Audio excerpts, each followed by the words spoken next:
ألف لام ميم. ذلك الكتاب لا ريب فيه هدى للمتقين الذين يؤمنون بالغيب ويقيمون الصلاة ومما رزقناهم ينفقون والذين يؤمنون بما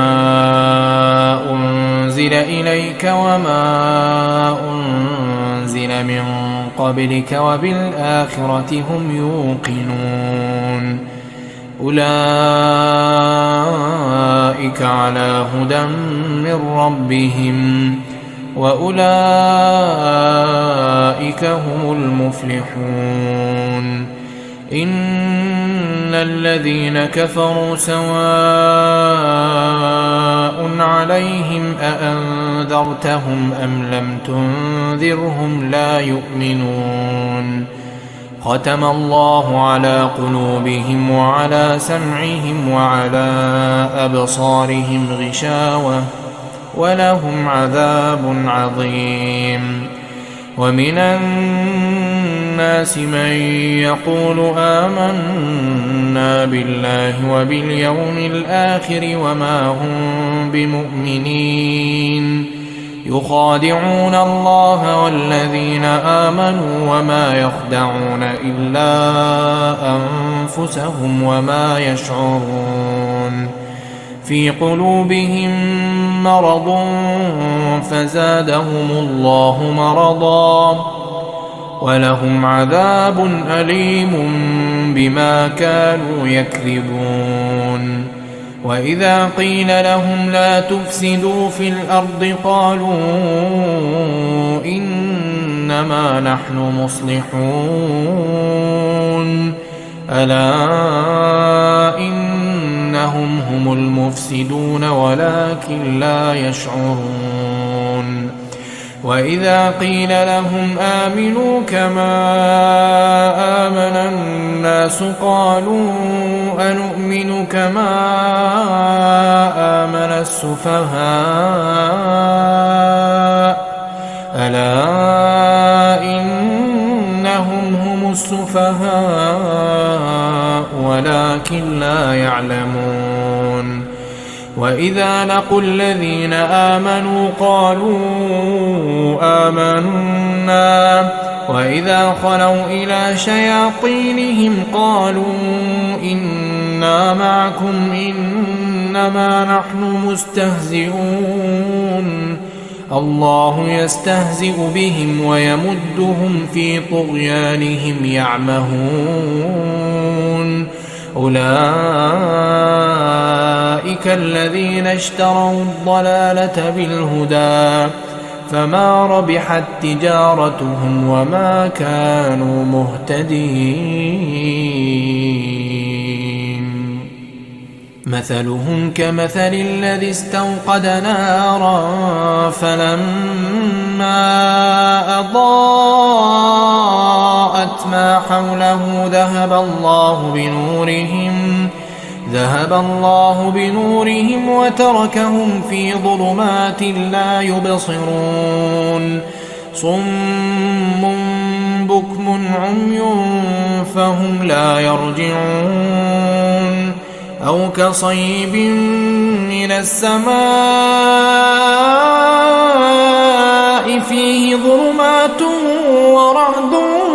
وبرق يجعلون أصابعهم في آذانهم من الصواعق حذر الموت والله محيط بالكافرين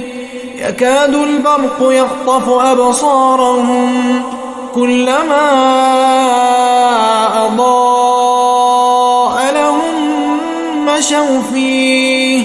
وإذا أظلم عليهم قاموا ولو شاء الله لذهب بسمعهم وأبصارهم إن الله على كل شيء قدير يا أيها الناس اعبدوا ربكم الذي خلقكم والذين من قبلكم لعلكم تتقون الذي جعل لكم الأرض فراشا والسماء بناء وأنزل من السماء ماء فأخرج به من الثمرات رزقا لكم فلا تجعلوا لله أندادا وأنتم تعلمون وإن كنتم في ريب مما نزلنا على عبدنا فأتوا بسورة من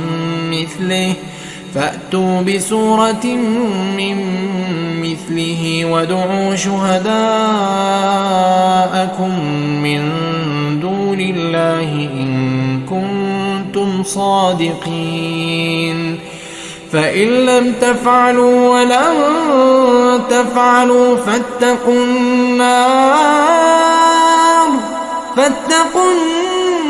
النار التي وقودها الناس والحجارة أعدت للكافرين وبشر الذين آمنوا وعملوا الصالحات أن لهم جنات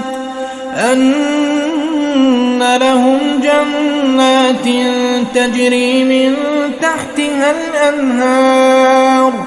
كلما رزقوا منها من ثمرة رزقا قالوا هذا الذي رزقنا من قبل وأتوا به متشابها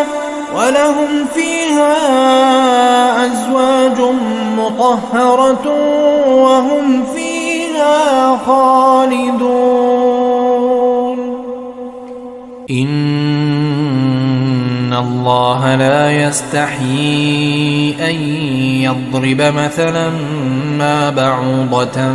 فما فوقها فأما الذين آمنوا فيعلمون أنه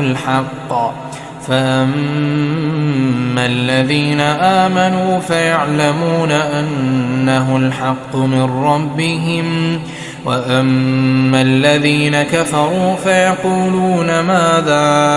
أراد الله بهذا مثلا يضل به كثيرا ويهدي به كثيرا وما يضل به إلا الفاسقين الذين ينقضون عهد الله من بعد ميثاقه ويقطعون ما أمر الله به أن يوصل ويفسدون في الأرض أولئك هم الخاسرون كيف تكفرون بالله وكنتم أمواتا فأحياكم ثم يميتكم ثم يحييكم ثم إليه ترجعون هو الذي خلق لكم ما في الأرض جميعا ثم استوى إلى السماء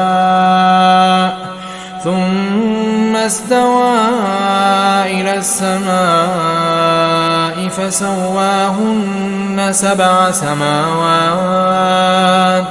وهو بكل شيء عليم وإذ قال ربك للملائكة إني جاعل في الأرض خليفة قالوا أتجعل فيها من يفسد فيها ويسفك الدماء ونحن نسبح بحمدك ونقدس لك قال إني أعلم ما لا تعلمون وعلم آدم الأسماء كلها ثم عرضهم على الملائكة فقال أنبئوني بأسماء هؤلاء إن كنتم صادقين. قالوا سبحانك لا علم لنا إلا ما علمتنا إنك أنت العليم الحكيم. قال يا آدم أنبئهم بأسمائهم فلما أنبأهم بأسمائهم قال ألم أقل لكم إني أعلم غيب السماوات والأرض وأعلم ما تبدون وما كنتم تكتمون. وإذ قلنا للملائكة اسجدوا لآدم فسجدوا إلا إبليس أبى واستكبر وكان من الكافرين. وقلنا يا آدم اسكن أنت وزوجك الجنة وكلا منها رغدا حيث شئتما ولا تقربا هذه الشجرة فتكونا من الظالمين. فأزلهما الشيطان عنها فأخرجهما مما كانا فيه وقلنا اهبطوا بعضكم لبعض عدو ولكم في الأرض مستقر ومتاع إلى حين. فتلقى آدم من ربه كلمات فتاب عليه إنه هو التواب الرحيم. قلنا اهبطوا منها جميعا فإما يأتينكم مني هدى فمن تبع هداي فلا خوف عليهم ولا هم يحزنون. والذين كفروا وكذبوا بآياتنا أولئك أصحاب النار هم فيها خالدون. يا بني إسرائيل اذكروا نعمتي التي أنعمت عليكم وأوفوا بعهدي أوف بعهدكم وإياي فارهبون. وآمنوا بما أنزلت مصدقا لما معكم ولا تكونوا أول كافر به ولا تشتروا بآياتي ثمنا قليلا وإياي فاتقون. ولا تلبسوا الحق بالباطل وتكتموا الحق وأنتم تعلمون. وأقيموا الصلاة وآتوا الزكاة واركعوا مع الراكعين. أتأمرون الناس بالبر وتنسون أنفسكم وأنتم تتلون الكتاب أفلا تعقلون. واستعينوا بالصبر والصلاة وإنها لكبيرة إلا على الخاشعين الذين يظنون أنهم ملاقو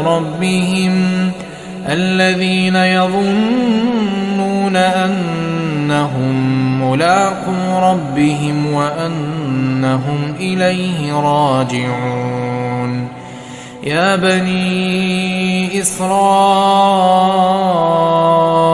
اذكروا نعمتي التي أنعمت عليكم وأني فضلتكم على العالمين واتقوا يوما لا تجزي نفس عن نفس شيئا ولا يقبل منها شفاعة ولا يؤخذ منها عدل ولا هم ينصرون وإذ نجيناكم من آل فرعون يسومونكم سوء العذاب يذبحون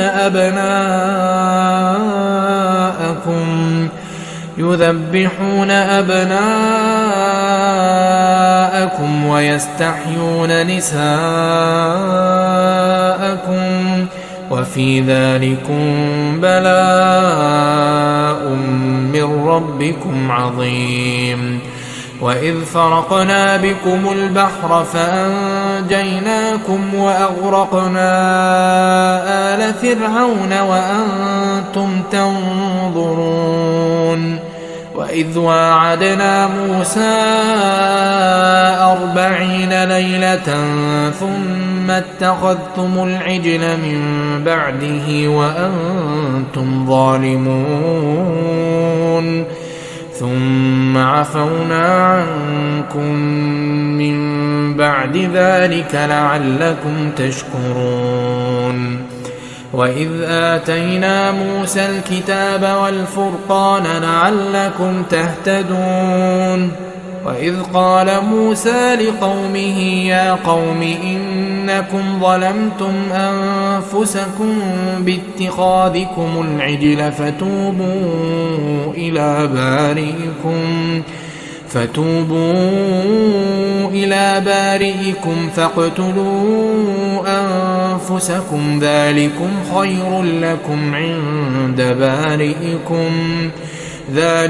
خير لكم عند بارئكم فتاب عليكم إنه هو التواب الرحيم وإذ قلتم يا موسى لن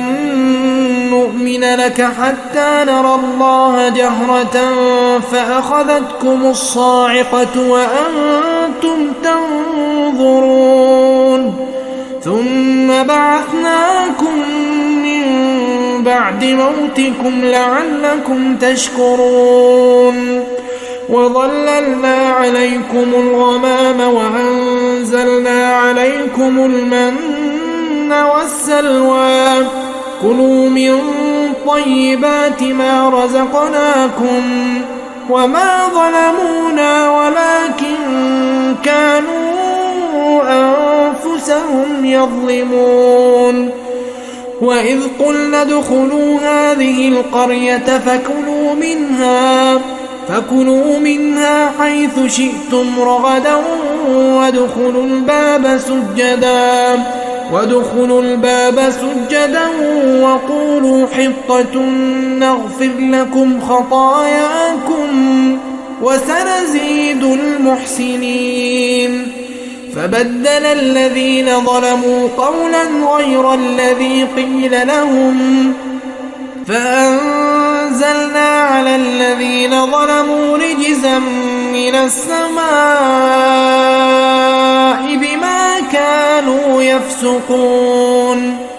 وإذ استسقى موسى لقومه فقلنا اضرب بعصاك الحجر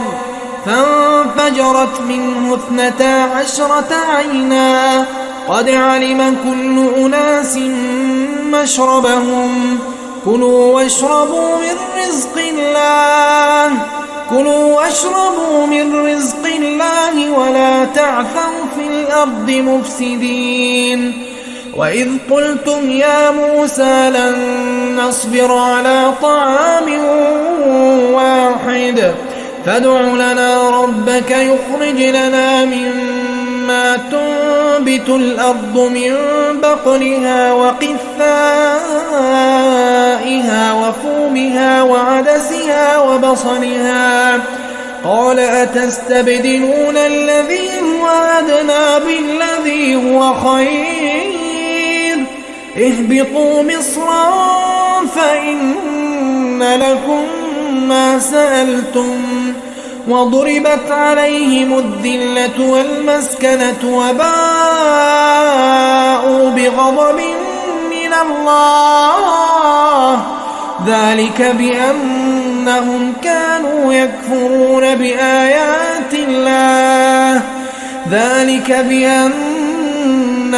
كانوا يكفرون بآيات الله ويقتلون النبيين بغير الحق ذلك بما عصوا وكانوا يعتدون إن الذين آمنوا والذين هادوا والنصارى والصابئين من آمن بالله واليوم الآخر وعمل صالحا فلهم أجرهم عند ربهم ولا خوف عليهم ولا هم يحزنون وإذ أخذنا ميثاقكم ورفعنا فوقكم الطور خذوا ما آتيناكم بقوة واذكروا ما فيه لعلكم تتقون ثم توليتم من بعد ذلك فلولا فضل الله عليكم ورحمته لكنتم من الخاسرين ولقد علمتم الذين اعتدوا منكم في السبت فقلنا لهم كونوا قردة خاسئين فجعلناها نكالا لما بين يديها وما خلفها وموعظة للمتقين وإذ قال موسى لقومه إن الله يأمركم أن تذبحوا بقرة قالوا أتتخذنا هزوا قال أعوذ بالله أن أكون من الجاهلين قالوا ادع لنا ربك يبين لنا ما هي قال إنه يقول إنها بقرة لا فارض ولا بكر عوان بين ذلك فافعلوا ما تؤمرون قالوا ادع لنا ربك يبين لنا ما لونها قال إنه يقول إنها بقرة صفراء فاقع لونها تسر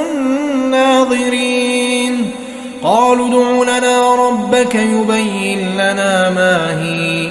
إن البقرة شابه علينا وإنا إن شاء الله لمهتدون قال إنه يقول إنها بقرة لا ذلول تثير الأرض ولا تسقي الحرث مسلمة لا شية فيها قالوا الآن جئت بالحق فذبحوها وما كادوا يفعلون وإذ قتلتم نفسا فادارأتم فيها والله مخرج ما كنتم تكتمون فقلنا اضربوه ببعضها كذلك يحيي الله الموتى ويريكم آياته لعلكم تعقلون ثم قست قلوبكم من بعد ذلك فهي كالحجارة أو أشد قسوة وإن من الحجارة لما يتفجر منه الأنهار وإن منها لما يشقق فيخرج منه الماء وإن منها لما يهبط من خشية الله وما الله بغافل عما تعملون أفتطمعون أن يؤمنوا لكم وقد كان فريق منهم يسمعون كلام الله ثم يحرفونه من بعد ما عقلوه وهم يعلمون. وإذا لقوا الذين آمنوا قالوا آمنا وإذا خلا بعضهم إلى بعض قالوا أتحدثونهم بما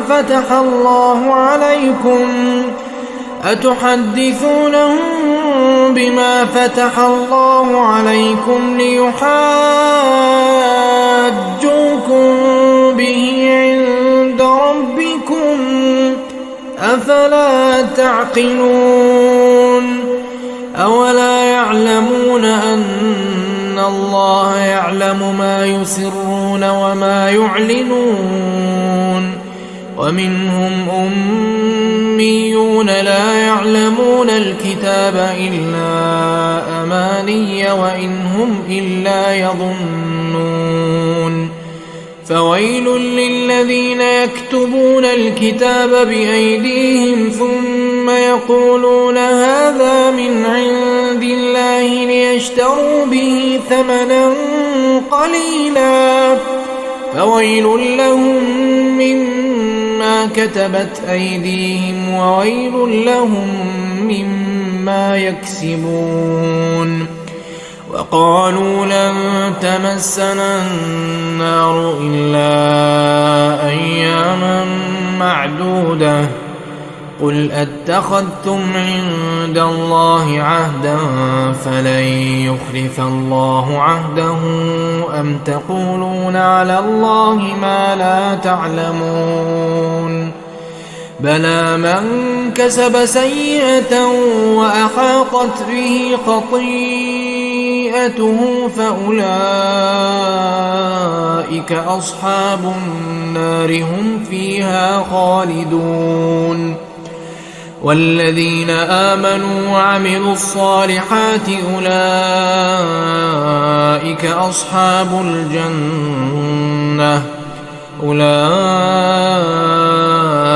أصحاب الجنة هم فيها خالدون. وإذ أخذنا ميثاق بني إسرائيل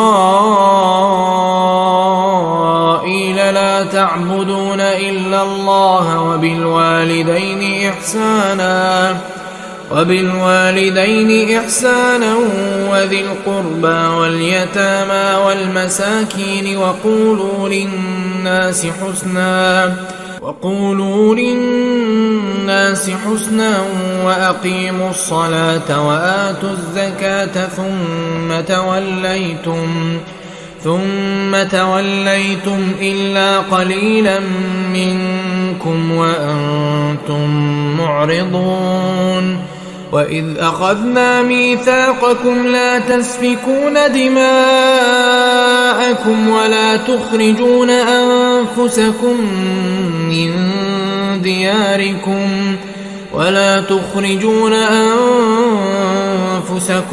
من دياركم ثم أقررتم وأنتم تشهدون. ثم أنتم هؤلاء تقتلون أنفسكم وتخرجون فريقا منكم من ديارهم تظاهرون عليهم بالإثم والعدوان وإن يأتوكم أسارى تفادوهم وهو محرم عليكم إخراجهم أفتؤمنون ببعض الكتاب وتكفرون ببعض فما جزاء من يفعل ذلك منكم إلا خزي في الحياة الدنيا ويوم القيامة يردون إلى أشد العذاب وما الله بغافل عما تعملون. أولئك الذين اشتروا الحياة الدنيا بالآخرة فلا يخفف عنهم العذاب ولا هم ينصرون. ولقد آتينا موسى الكتاب وقفينا من بعده بالرسل وآتينا عيسى ابن مريم البينات وأيدناه بروح القدس أفكلما جاءكم رسول بما لا تهوى أنفسكم استكبرتم ففريقا كذبتم وفريقا تقتلون وقالوا قلوبنا غلف بل لعنهم الله بكفرهم فقليلا ما يؤمنون ولما جاءهم كتاب من عند الله مصدق لما معهم وكانوا من قبل يستفتحون على الذين كفروا فلما جاءهم ما عرفوا كفروا به فلعنة الله على الكافرين بئس ما اشتروا به أنفسهم أن يكفروا بما أنزل الله بغيا أن ينزل الله من فضله على من يشاء من عباده فباءوا بغضب على غضب وللكافرين عذاب مهين وإذا قيل لهم آمنوا بما أنزل الله قالوا نؤمن بما أنزل علينا ويكفرون بما وراءه وهو الحق مصدقا لما معهم قل فلم تقتلون أنبياء الله من قبل إن كنتم مؤمنين ولقد جاءكم موسى بالبينات ثم اتخذتم العجل من بعده وأنتم ظالمون وإذ أخذنا ميثاقكم ورفعنا فوقكم الطور خذوا ما آتيناكم بقوة واسمعوا قالوا سمعنا وعصينا وأشربوا في قلوبهم العجل بكفرهم قل بئس ما يأمركم به إيمانكم إن كنتم مؤمنين قل إن كانت لكم الدار الآخرة عند الله خالصة من دون الناس فتمنوا الموت إن كنتم صادقين ولن يتمنوه أبدا بما قدمت أيديهم والله عليم بالظالمين ولتجدنهم أحرص الناس على حياة ومن الذين أشركوا يود أحدهم لو يعمر 1000 سنة وما هو بمزحزحه من العذاب أن يعمر والله بصير بما يعملون قل من كان عدوا لجبريل فإنه نزله على قلبك بإذن الله مصدقا لما بين يديه وهدى وبشرى للمؤمنين من كان عدوا لله وملائكته ورسله وجبريل وميكال فإن الله عدو للكافرين ولقد أنزلنا إليك آيات بينات وما يكفر بها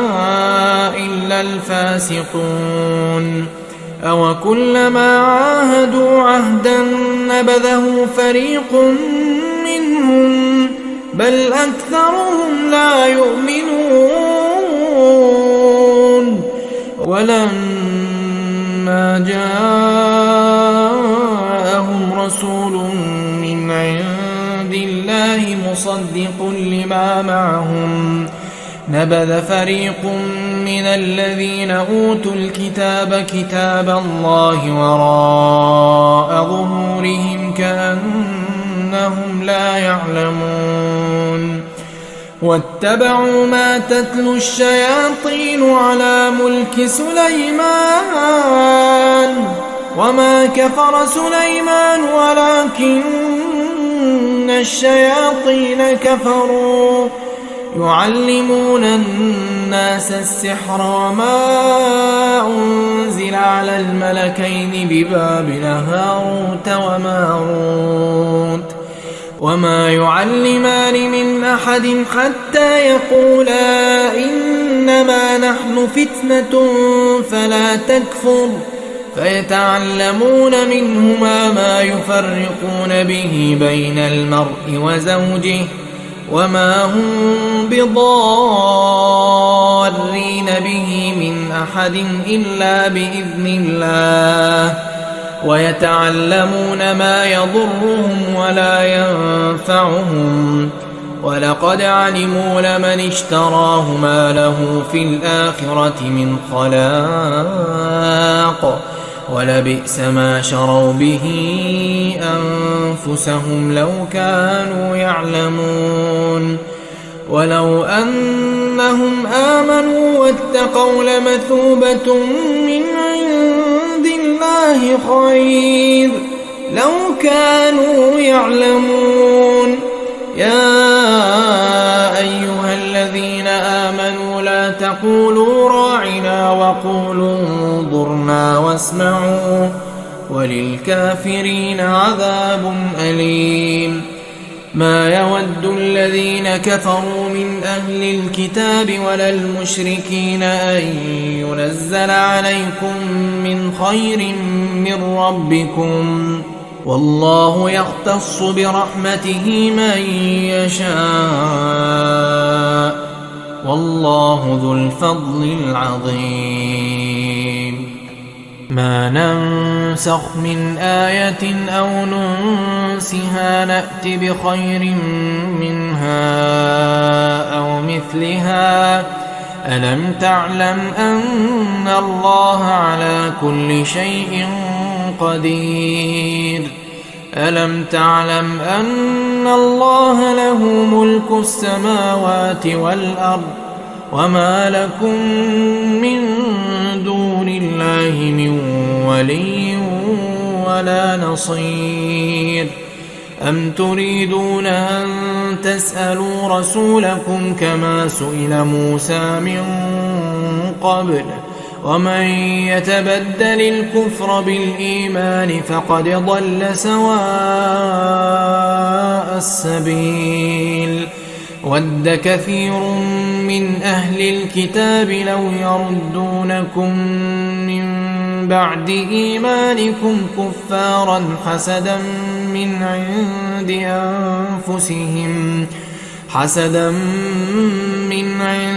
أنفسهم من بعد ما تبين لهم الحق فاعفوا واصفحوا حتى يأتي الله بأمره إن الله على كل شيء قدير وأقيموا الصلاة وآتوا الزكاة وما تقدموا لأنفسكم من خير تجدوه عند الله إن الله بما تعملون بصير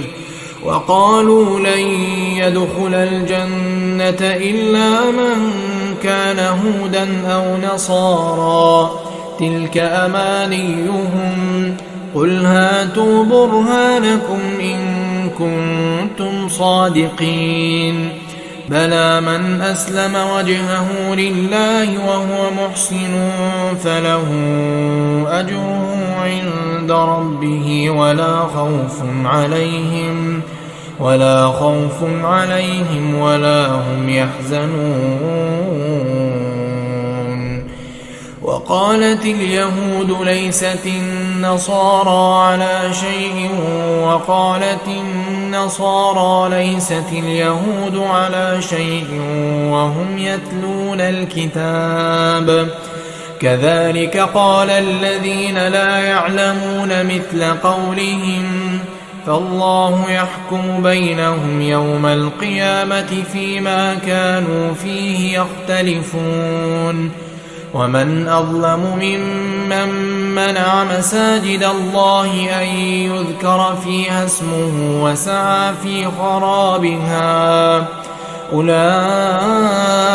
ما كان لهم أن يدخلوها إلا خائفين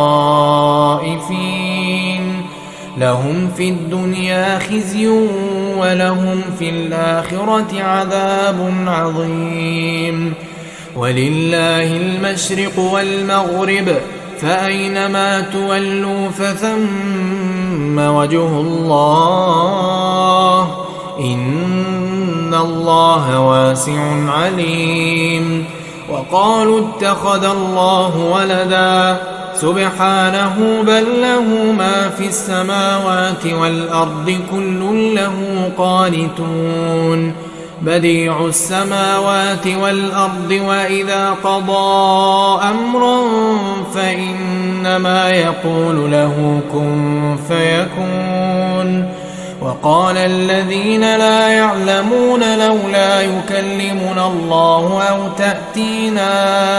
آية كذلك قال الذين من قبلهم مثل قولهم تشابهت قلوبهم قد بينا الآيات لقوم يوقنون. إنا أرسلناك بالحق بشيرا ونذيرا ولا تسأل عن أصحاب الجحيم. ولن ترضى عنك اليهود ولا النصارى حتى تتبع ملتهم قل إن هدى الله هو الهدى ولئن اتبعت أهواءهم بعد الذي جاءك من العلم ما لك من الله من ولي ولا نصير. الذين آتيناهم الكتاب يتلونه حق تلاوته أولئك يؤمنون به ومن يكفر به فأولئك هم الخاسرون.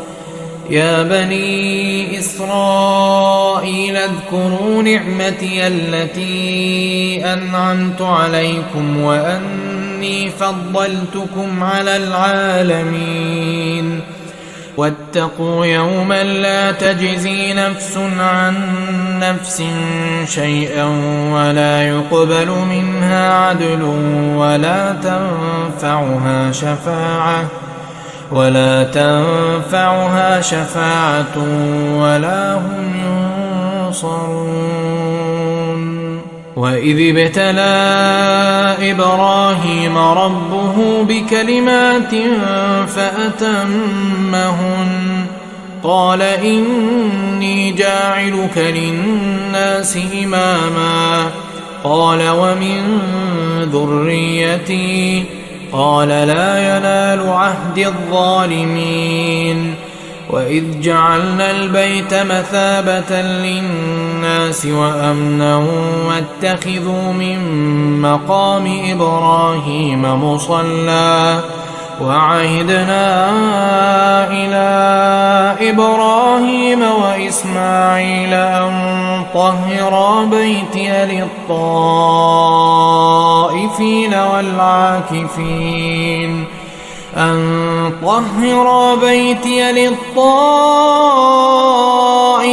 والعاكفين والركع السجود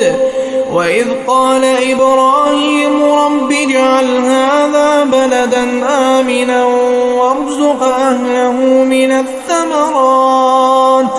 وارزق أهله من الثمرات من آمن منهم بالله واليوم الآخر قال ومن كفر فأمتعه قليلا ثم أضطره إلى عذاب النار وبئس المصير وإذ يرفع إبراهيم القواعد من البيت وإسماعيل ربنا تقبل منا إنك أنت السميع العليم ربنا واجعلنا مسلمين لك ومن ذريتنا أمة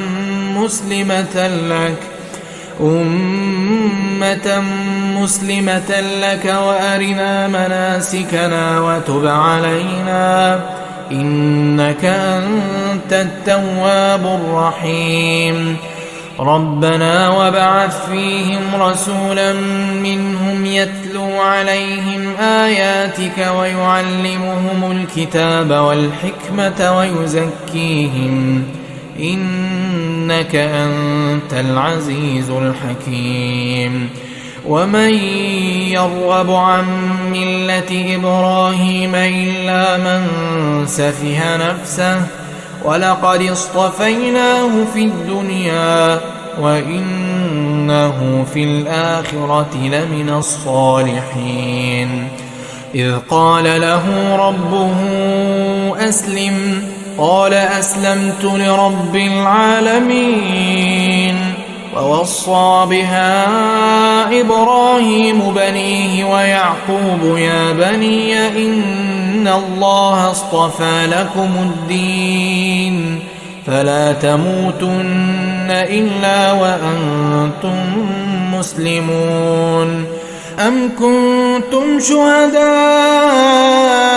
إذ حضر يعقوب الموت إذ قال لبنيه ما تعبدون من بعدي قالوا نعبد إلهك وإله آبائك إبراهيم وإسماعيل وإسحاق إلها واحدا ونحن له مسلمون تلك أمة قد خلت لها ما كسبت ولكم ما كسبتم ولا تسألون عما كانوا يعملون وقالوا كونوا هودا أو نصارى تهتدوا قل بل ملة إبراهيم حنيفا وما كان من المشركين قولوا آمنا بالله وما أنزل إلينا وما أنزل إلى إبراهيم وإسماعيل وإسحاق ويعقوب والأسباط وما أوتي موسى وعيسى وما أوتي النبيون من ربهم لا نفرق بين أحد منهم ونحن له مسلمون فإن آمنوا بمثل ما آمنتم به فقد اهتدوا وإن تولوا فإنما هم في شقاق فسيكفيكهم الله وهو السميع العليم صبغة الله ومن أحسن من الله صبغة ونحن له عابدون قل أتحاجوننا في الله وهو ربنا وربكم ولنا أعمالنا ولكم أعمالكم ونحن له مخلصون أم تقولون إن إبراهيم وإسماعيل وإسحاق ويعقوب والأسباط كانوا هودا أو نصارى قل أأنتم أعلم أم الله ومن أظلم ممن كتم شهادة عنده من الله وما الله بغافل عما تعملون تلك أمة قد خلت لها ما كسبت ولكم ما كسبتم ولا تسألون عما كانوا يعملون سيقول السفهاء من الناس ما ولاهم عن قبلتهم التي كانوا عليها قل لله المشرق والمغرب يهدي من يشاء إلى صراط مستقيم وكذلك جعلناكم أمة